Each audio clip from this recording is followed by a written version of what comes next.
I'm calling this pour Tidal Pools Part Deux, meaning 2, in our Crystal Edge A mold. I mixed up 3 different colors of pigment paste, 2 colors of blue and a white, and I'm using our Crystal Edge A mold for this. And this was a test kind of to create ocean cells. Our video number 43 uses these same colors in the geode agate tray 2-part mold. And I used some silicone oil, 4 drops in each cup. I mixed up about 5 ounces of Art Pro resin, and I put about 1.3 ounces to the bottom there just to help the colors move a bit. Each of the pigment pastes was 1.55 ounces of resin with 4 drops of silicone oil. I don't even use that much. This is when I first started experimenting using silicone oil to try and get some cells. So I'm just finishing off adding the clear resin there on the bottom just to give the colors a way to move. I wondered what using a blow dryer and layering all these colors would do. So here I'm starting, the resin's about 35 degrees Celsius, and I start off with the white on the bottom.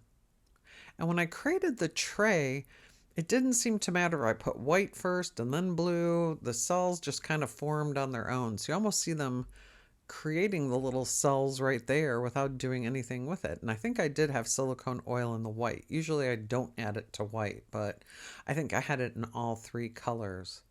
And when I've used other colors of pigment paste to try and do the same thing, I had problems with the colors blending too much together and getting really muddy. But for some reason, these colors stayed separate and turned out a beautiful blue color on the back side, or front side, I guess, when it's done. And I'm just drawing randomly here, just trying not to clump up the colors too much. There's no rhyme or reason for doing this. Just putting the colors all over. No mica, just pigment paste.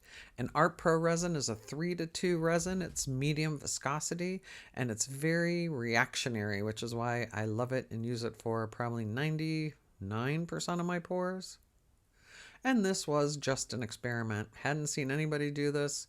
Just had the idea myself to create these cells for the geode agate tray first, and then I figured I would try it in the Crystal Edge mold. And this is our Crystal Edge A mold. And again, this mold holds, I think, about 7.5 ounces of resin, and I'd only mixed up 5 ounces. So even though it looks like I'm getting pretty full there, there's still a good amount to go to the top. So I had room to use the heat gun on it in a minute here. And then after I'd layered enough colors, I took the blues and put it around the edges, which I think resulted in these really good striations later on, even though I blew the heck out of it, as you'll see. I should have left the heat gun sound as an ASMR, is that what it's called? But it was very loud, so I had to edit that out. And still adding more colors. I only had 1.55 ounces of each color, but it seems like I've been doing this for a while. So there I'm just taking the heat gun. It only has 1 setting, and I am just blowing the resin around. I'm going at an angle. I'm going straight down onto it, blowing all the way through to the front of it. Just trying to get the colors to move and blend with each other. If I took it in closer, which I didn't, you could see all the cool cells forming underneath there. But again, this was just trying to get some movement in the pigment paste. The colors look really pretty right now. Love that deep blue color popping through. Just moving it, blending it. At least I didn't dump the heat gun into the mix this time. And as you can see, it's really swirling there. And then I decided to go put more color back in, just because I had some left in my cup. I think I had the most white left over, and I did not use all the white because I didn't want it to overpower it. But of course I'm adding a little bit more there, but I think I pretty much scrape out the blue containers. That's kind of cool looking on the backside, very op art looking.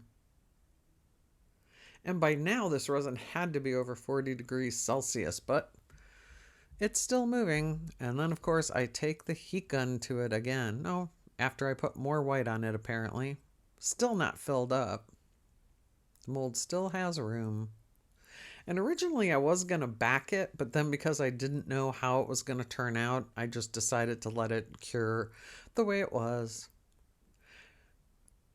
There, see, since the resin's a little bit thicker now, it's not moving as much and it's keeping like the little lines. But again, I had no idea how this was going to turn out.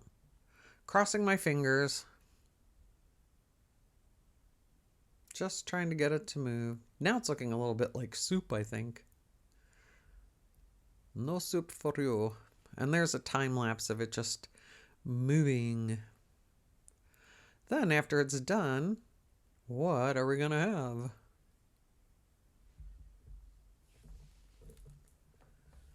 This actually turned out kind of cool.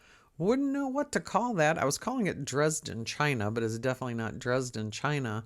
But look at all those little movement in the colors, and those blue striations on the edges are just gorgeous. I couldn't have planned them to go like that. But then there's the big white blob right there.